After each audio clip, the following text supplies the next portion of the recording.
All right, Shalom Yasharala. Before we get started, we gonna give all praises, honor, and glory to Yahweh, Bahashem, Yahweh Shai, Bahashem Rachak Wadash, and double honors to the apostles, the bishops, and the elders of Great Millstone, the teaching well. Peace and salutations to the hopeful elect. We're back with another video under the lesson. Lord willing, is edifying to you brothers and you sisters out there. The title of this one is called California Declares State of Emergency. All right, and I got a few articles we're gonna look at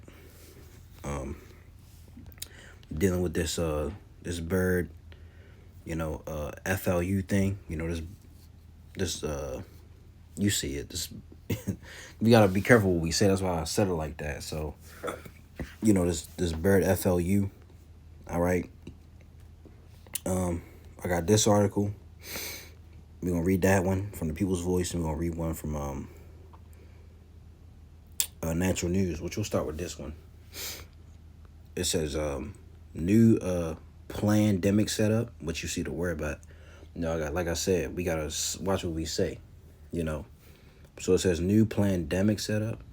Fear mongering from California as Newsom declares state of emergency following discovery of bird FLU in dairy cows. It says Governor Newsom declares state of emergency in California due to the detection of H5N1 avian influenza in dairy cows, sparking concerns about government overreach and potential exploitation of public fear to consolidate power. Critics question the severity of the threat and the response, pointing to the low risk of human infection and calling of over 100 million birds as disappropriate. I hope I said that. No. Over 100 million birds as disproportionate. Some suspect the outbreak is being used to justify increased government control over agriculture and food production. You see, and then they could be linked to that. We know they want control over the food.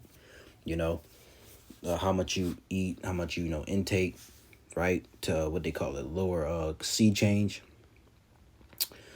It says government actions raise skepticism about true motives, including potential long-term regulation of dairy farms, increased surveillance, and focus on raw milk consumption rather than addressing broader health risks.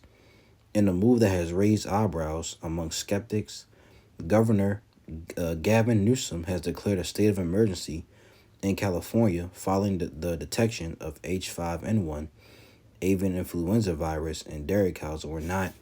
There's not medical information. We're just going into the news. All right. It says while the declaration is framed as a necessary response to an escalating threat, some are questioning whether this is yet another example of government overreach, leveraging public fear to consolidate power and control. And we know we did if you think about it, he did the same thing. In December 2019, going into 2020, with the CO, with the C to the O to the V to the I to the D. They did the same thing with that. It says the H5N1 virus, traditionally associated with birds, has now been found in dairy cows, sparking alarm among officials who claim it could mutate into a more dangerous form. However, critics argue that the narrative surrounding the virus, particularly its leaps to cows, may be exaggerated to justify increased government intervention in agriculture and food production. And we know Bill Gates, he owns most of the farms. Matter of fact, let's see if we can get that.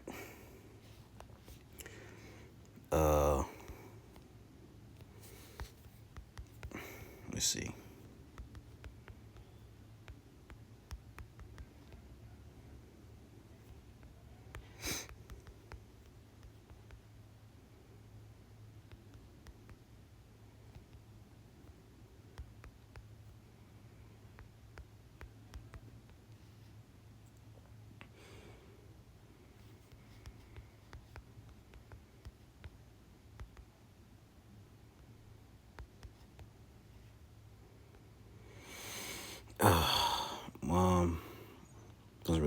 much, but it says Bill Gates owns a lot of American farmland, but not the majority. You know, you can go into it more if you want to, but we know that he has a lot of farmland and he owns. You know, so continue reading on. It says the Centers for Disease Control and Prevention (CDC) continues to downplay the risk of the general public, insisting that the likelihood of human infection of human infection remains low. In the current outbreak, 60 human cases have supposedly been detected across the country, with 30 of those cases in California. Most of these infections have been linked to individuals working with infected poultry or cattle. Despite the low number of isolated cases, the detection of bird FLU in cows has been seized upon as a as a justification for a more aggressive response, including the potential culling of dairy herds. This raises the question, is the government using this outbreak as a pretext to exert greater control over food supply? The current outbreak has already resulted in the culling of over 100 million birds nationwide, a staggering figure that has left many wondering whether the response is proportionate to the actual threat. Now with cows potentially in the crosshairs, concerns are growing that this could be a part of a broader agenda to disrupt domestic food production under the guise of public health. Dr. Amish Adalja, a senior scholar at Johns Hopkins Bloomberg School of Public Health, has pointed out that the strain of H5N1 detected in Louisiana was not the cattle strain, but rather a wild bird strain. This raises further skepticism about the narrative being pushed by officials who seem intent on framing the virus as a direct threat to livestock and, by extension, human health. You know, you can go more deep into it. They got a video right here. I'll play a little bit of it, so let's listen in. It's 4 minutes long, but I'll play like 2 minutes or a minute. We turn tonight to the growing concern over bird flu right here in the U.S. Tonight, California, in fact, declaring a state of emergency now because of the sheer number of cases there. And tonight, the CDC now revealing the first case of severe bird flu in a human here in the U.S. ABC's Steve Osunsami at the CDC in Atlanta tonight. California's state of emergency tonight will give public health officials more resources and people to fight the bird flu virus that spread from animals to humans and made dozens of farm workers sick. This year alone, tens of millions of birds have been killed in America from exposure to the avian virus, and 61 people have already gotten sick, half of them in California. But tonight is the first time authorities are reporting that an American is seriously sick. They're only sharing that the sick patient, now hospitalized, lives in Louisiana, is over 65, had underlying medical conditions, and caught the virus from sick and dead birds in their backyard and not on a farm. I need them 8,000 hens moved into their new cages. Sometimes they don't want to cooperate, but you give them a good shake. That required Okay, you meet me back here about noon and we'll have a little lunch waiting. What is striking here is that this is the first serious illness, one that required hospitalization. Most earlier cases were mild or asymptomatic. Currently, there is no human-to-human spread, and this is very important because the risk to the general public still is very low. Most of the human cases have come from the disease spreading to cows, chickens, and turkeys, and then to farm workers who worked with the sick animals. Hey, Lyle.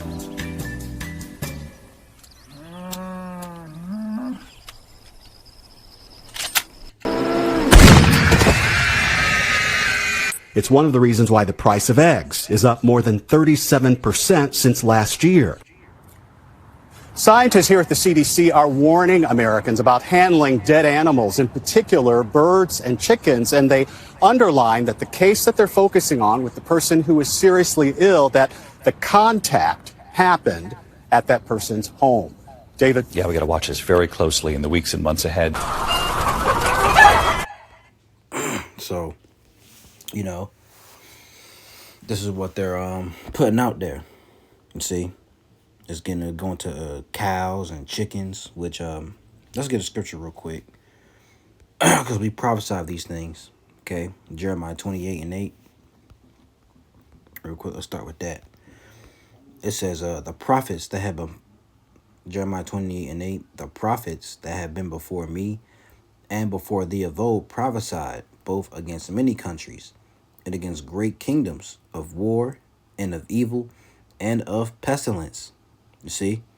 So the prophets, even up, back in the, Jeremiah's day and, before him, even in Yahushua's day, they prophesied of these things, of again, they prophesied against great kingdoms of war and of evil and pestilence. And we tell you that pestilence is going to come, some type of, another demic or something, scheming up is going to come again. It may not happen. It's not going to happen. It's not going to happen tomorrow. It may happen in, the beginning of the year or of 2025 or the middle, or who knows, may happen at the end, but we know that something is going to take place, so, and look at this word, let's look it up real quick. Pestilence in the Hebrew is dabar. It says pestilence, plague. The second one says murrain, cattle disease or cattle plague. You see? And then you go to Exodus. Let's read that one.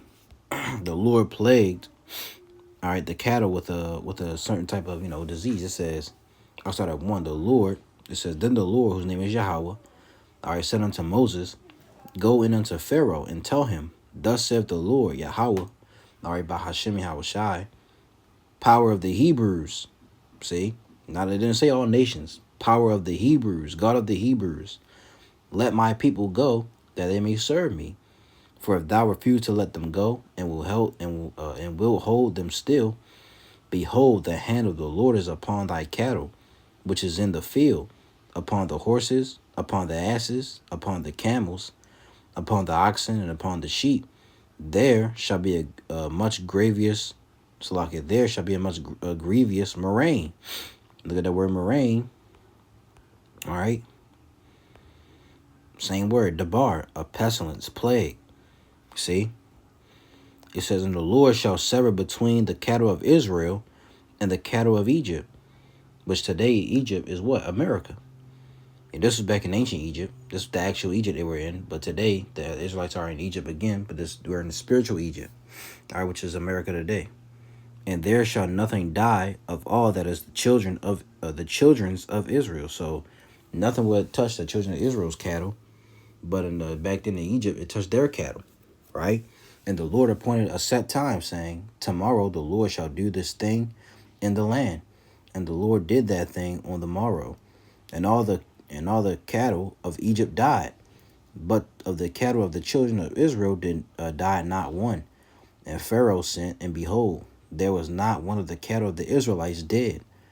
And the heart of Pharaoh was hardened, and he did not let the people go. You see, so the Lord is doing the same thing today. He's touching putting the pestilence on the cattle of Egypt, the cattle of America, and it's gonna go to from the cattle to the people again, right? Let's get As a matter of fact, let's save that one. Let's get another article real quick. This is from the People's Voice. It says tens of thousands of turkeys called as bird FLU outbreak hits turkey farms in UK. It's in the UK now. So it says turkey farms in the UK have been hit by an outbreak of bird FLU as tens of thousands. Salaki, I gotta say it like that once again. Gotta be careful how we talk, because they can, flag the video, be taken down, But it says turkey farms in the UK have been hit by an outbreak of bird FLU as tens of thousands of birds have been called and all poultry and other captive birds ordered to be kept indoors just before Christmas. Avian influenza, as reportedly been found in 11 sites across Britain since November. Now I'm gonna read the whole article. I'll skim through it. As a result, tens of thousands of turkeys have been called in a bid to control the outbreak. The Telegraph understands. The government has now ordered that all poultry and other captive birds in parts of England will have to be kept indoors from December, Salaki, from the 23rd of December to prevent the spread of bird flu, according to BBC. The Mail Online reports this is the first outbreak of bird and captive animals since February, and no humans have yet been infected, with the risk of spread to people remaining very low. Eight of the infected sites are in Norfolk, and these include 5 turkey farms, 1 duck farm, 1 chicken farm, and a non-commercial site home to emus and aviary birds. It is understood by officials are considering if a mandatory housing order will be needed to stop the spread of the virus, which has 100% recent fatality rate to birds. You know, so now it's over in the UK, but it's in the chickens. They say they haven't caught it amongst humans yet, but it's in the chickens. You know, turkeys and hens and stuff like that. Let's get this down here. It says, California declares state of emergency while U.S. sees first severe human case. This is a Louisiana resident who had contact with sick and dead birds in their backyard flock is the first individual in the U.S. to have severe illness from the bird virus. Federal health officials said, according to a statement issued by the Louisiana Department of Health, the patient, who is over the age of 65, has been hospitalized and is suffering severe respiratory illness. The person was also reported to have an underlying medical condition, which puts them at greater risk of severe illness. Dimitri, oh boy. I'll just say Dimitri, director of CDC's National Center for Immunization and Respiratory Diseases, said the case is the first to be linked to backyard non-commercial poultry. He told reporters that most of the human cases of the bird virus resulting in mild symptoms were those infected by having direct contact with dairy cows. The strain of virus that infected the Louisiana patient belongs to the D1.1 genotype recently detected in wild birds in the U.S., British Columbia, Canada, and Washington State. It is the same strain that sickened a teen in Canada.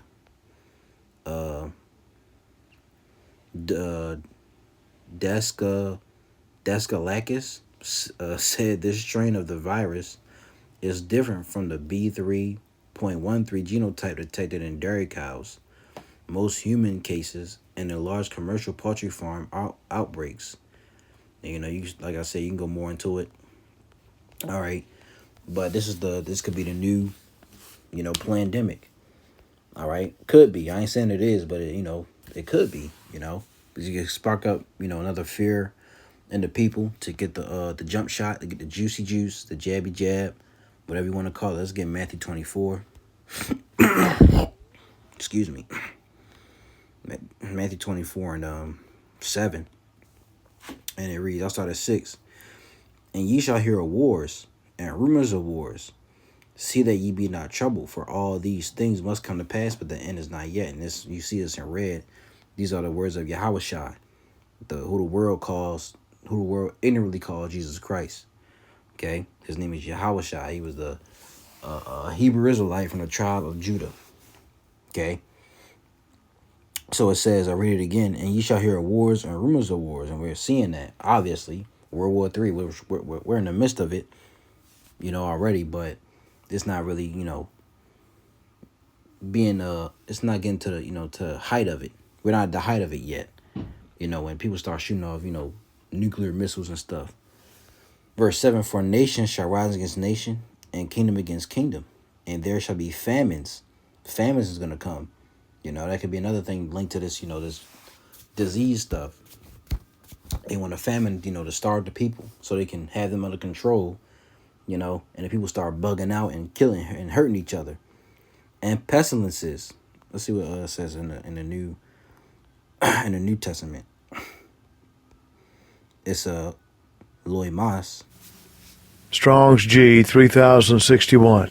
Loimas. Loimas. It says a pestilence, a pestilent fellow, pest, plague. Down here it says a plague, literally the disease. All right. So it says, for a nation shall rise against nation, and kingdom against kingdom, and there shall be famines and pestilences and earthquakes in diverse places. All these are the beginning of sorrows. I want to see what the NLT says. NLT, verse 6, and you will hear of wars and threats of wars, but don't panic. Yes, these things must take place, but the end won't follow immediately. Nation will go to war. Nation will go to war against nation, and kingdom against kingdom. There will be famines and earthquakes in many parts of the world. They left out pestilence, but let's see what the NET. Let's get another one. It says, they still left it out. Still, they left out that pestilence. This disease, which that's all right. Let's go to second address. Second address, the 16 and 17 says, woe is me, who will deliver me in those days? The beginning of sorrows and great mournings, the beginning of famine and great death, the beginning of wars, and the powers shall stand in fear, the beginning of evils. What shall I do when these evils shall come? Behold, famine and plague, tribulation and anguish are sent as scourges for amendment. But for all these things they shall not turn from their wickedness, nor be always mindful of the scourges. See? So famine and plague, tribulation and anguish are sent as scourges. What's a scourge? Let's see if we can look it up. Let's look this word up right here. It says a whip used as an instrument of punishment, a person or thing that causes trouble, great trouble or suffering. Whip, affliction. So it says a whip used as an instrument of punishment. So this is the Lord is sending these different plagues and stuff like that for a punishment, for his for amendment, which is what, a minor change or addition designed to improve a text piece of legislation. Revision. Let's see if we can look it up. It says amendment, or the act of amending something, correction. So it's for correction, man. That's why the Lord is doing these things, to correct his people, really. But what it said in the next verse, but for all these things they shall not turn from their wickedness, nor be always mindful of the scourges. So whatever happens to Jake, they still going do wickedness, man. They're not going to see the signs that the Lord is bringing and change their ways. No, they're going to just do more. They'll like, for example, the 2020, when the vid hit, people was in the house, but then when they lifted the mandate, people started what? They started going back outside, started having cookouts again, going to parties. Right, all those things were weird. When that 2020 came, a lot of things changed. A lot of things people started to bug out. But hey, as soon as they lifted that mandate, you saw people outside again doing wickedness. But now it's just worse. They're more out with it now. You see, but California declares state of. I may change the title around. California declares state of emergency. But this could be the next new thing. All right, a new pandemic setup. So keep continue to watching and pray. All right, look out for the things that's coming. All right, because 2025 is around the corner. Jacob's Trouble is around the corner. We need to be ready spiritually and mentally. So Lord willing, you were edified. We will give all praises, honor, and glory to Yahweh, by Hashem, Yahweh Shai, by Hashem Rachak Wadash. And double honors to the apostles, the bishops, and the elders of Great Millstone that teach and rule well. Peace and salutations to the hopeful elect. Those of you who was edified. To this video, I'm going to say, Shalom.